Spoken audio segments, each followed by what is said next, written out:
Hey everybody, and welcome to another episode of Time, Talent, Treasure Radio. I'm your host, Jared Sebesta of Tejas Financial Group, where we build purposeful retirement plans. At Tejas Financial Group, we believe retirement planning is so much more than just preparing financially. Our goal is to help retirees and pre-retirees steward their time, their talent, and their treasure. We have the tools and proven process to make sure your retirement plan delivers the greatest purpose, impact, and legacy.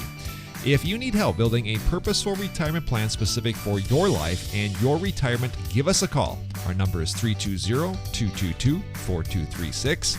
You can request a meeting online at tachusfinancial.com. And if you live in the neighborhood, just stop by our office. We're located on 19th Avenue Southwest in Wilmer, building purposeful retirement plans.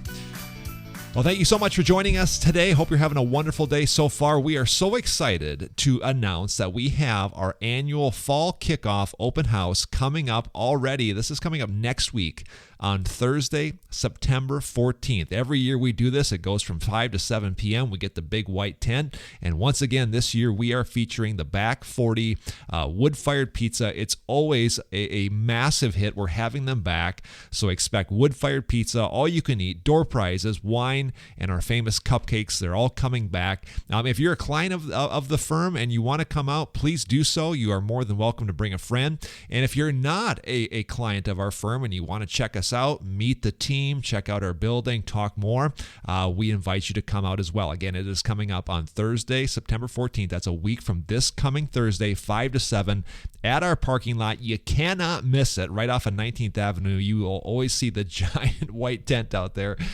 So if you miss us, you're just not paying attention. But make sure you come out and check us out and have some pizza with us. We would love to see you for our annual Fall Kickoff Open House. Ben Tejas joins me on the show now after a long weekend. Hope you had a wonderful weekend. Were you laboring or reflecting on the labor that's happened this year so far, Ben? Some of both, actually, Jared. We were up at our cabin, a little lake cabin up north, and we spent some time just, it was so hot that the water felt amazing. So we spent a lot of time in the water. But I always get a few jobs done up there. My daughter, she says, "Dad, you're such a workaholic." And I'm like, well, no, I just really enjoy work. Mm-hmm. I do. I think, we're created to work. God made us that way. Some of us just are wired differently, and I'm wired to be busy all the time. Yep. I know you are too. And it's like, well, it's the time of year you start kind of cleaning up a little bit. My best days are the days where I get a few things accomplished in the morning, and then I think that time of rest is that much better. Absolutely. The relaxation is so much better. Yep. That's kind of what my weekend looked like. Yeah. We rested a day, but yesterday being Labor Day, got some stuff done early in the day because it was hot here in Minnesota. And so it was just kind of a great farewell, officially, unofficially to summer. A lot of kids heading back to school today, I saw on Facebook. So good weekend, and just I hope you had a wonderful weekend as well listening out there. So let's talk about kind of what we got cooking. In our latest newsletter, Ben, which, by the way, is on Facebook. If you missed it, if you're not liking our Facebook page, go check that out. You'll see our latest newsletter. We just posted that today. It talked about a little bit of a pullback in the market in August. Ben, we talked about that on previous shows, and that's kind of leading us into this week and this month as well, right? Well, yeah, the pullback of late August actually turned into a positive start to September, right? And it's kind of interesting. So last week, things were positive towards the end of the week, and it's funny, and a lot of people ask me that. They're like, well, it looked like the news wasn't real positive, but yet the markets went up. And that seems to happen, or the positive news on the economy, actually, then the markets were going down earlier this month. And I think that's something that people need to kind of put together, again, is that sometimes good financial news of the economy ends up being negative for stocks and vice versa. So actually what kind of moved things, here last week was actually some signs of a slowing economy, right? So it looked like we kind of had the labor market was cooling a little bit. We had some other statistics coming out that said maybe things weren't quite as hot as we thought. And then the stock market itself actually goes up because why? As we've been talking about on the show, because the Fed then is like, well, maybe we are accomplishing the goal here by raising rates. Right. Maybe we can leave them alone.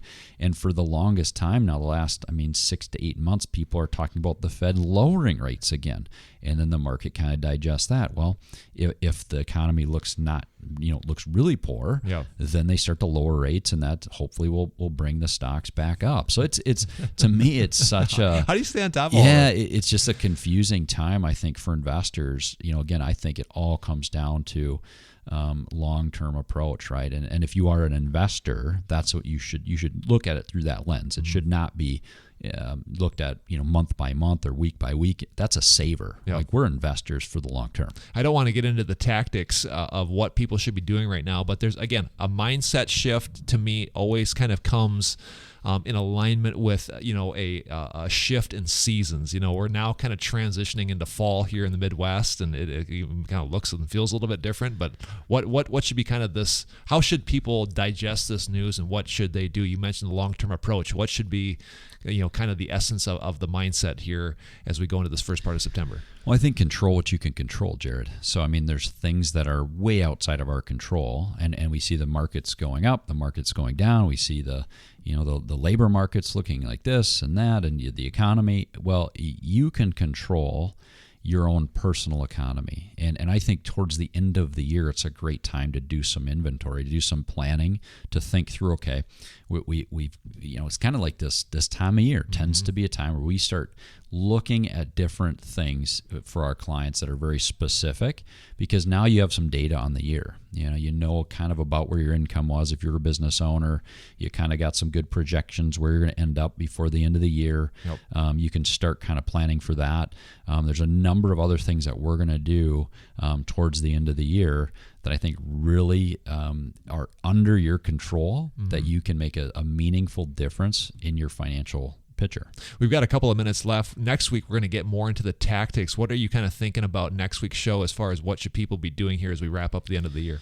Well, I think, again, we have somewhat of a good picture, right? We're well into the year. We're 3/4 of the way done. We're kind of looking at what specifics can we make changes of that will make a meaningful difference in our personal economy. So we'll run through like 4 or 5 things next week. Sure. But what I want to make sure people hear is that take an inventory of where you're at. Look at how your investments have performed on the year. Look at how your income has been. Look at how good of a steward really you've been this year. And then make some meaningful changes before the end of the year. Don't wait until December to start doing year-end planning. So many people just kind of put their retirement plan on autopilot. We don't necessarily believe that. Talk about that for a second. Well, no, I think it's all of our clients, we want a relationship where we're ongoing working with that client. So that means that we are meeting with them, a couple times a year. We are looking at their plan. We are saying, okay, what's worked, what hasn't in your personal economy? Where are some adjustments we need to make? You don't want to just set it and forget it and not think about it. Many times the market itself will be volatile, and there are times I've told clients, don't look at that every day. Don't get into that. But that doesn't mean that you should just not look at your overall financial picture on a regular basis. We want to make sure, even if you've entrusted our firm, or the people that we work with to steward your assets, you still should be looking at your own personal economy, and we can help you with that. Yeah, I mean, every year that goes by is a year closer to retirement. The world changes, and your personal life changes. Anytime any of these things come into play, it's another great time to take a look at that. Yeah, I think what's hit me this year is there's a lot of people that have had, kind of maybe it's a couple years after the whole COVID pandemic, and they're kind of just, hey, I need to make a change. I need a different job. I need to, make a meaningful change in my life. And what that means is life changes equal you should be meeting with somebody like us to make sure that you didn't miss anything.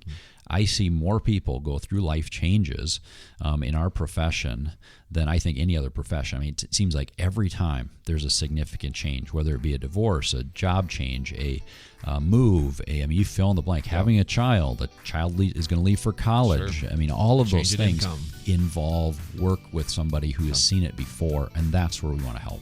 Sounds good. Thank you so much, Ben. Well, are you ready to begin building a purposeful retirement plan specific for your life and your retirement? If so, we can help. We have a number of ways you can set up a no-cost, no-obligation meeting. First, give us a call at 320-222-4236. You can stop by our website at tachesfinancial.com. And if you live in West Central Minnesota, you can stop by our office. We are located on 19th Avenue Southwest, and we're building purposeful retirement plans. Thank you so much for joining us on this episode of Time, Talent, Treasure Radio. I'm Jared Sebesta. We'll see you next time. Securities offered through Avantax Investment Services. Member FINRA SIPC. Investment advisory services offered through Avantax Advisory Services. Insurance services offered through an Avantax affiliated insurance agency.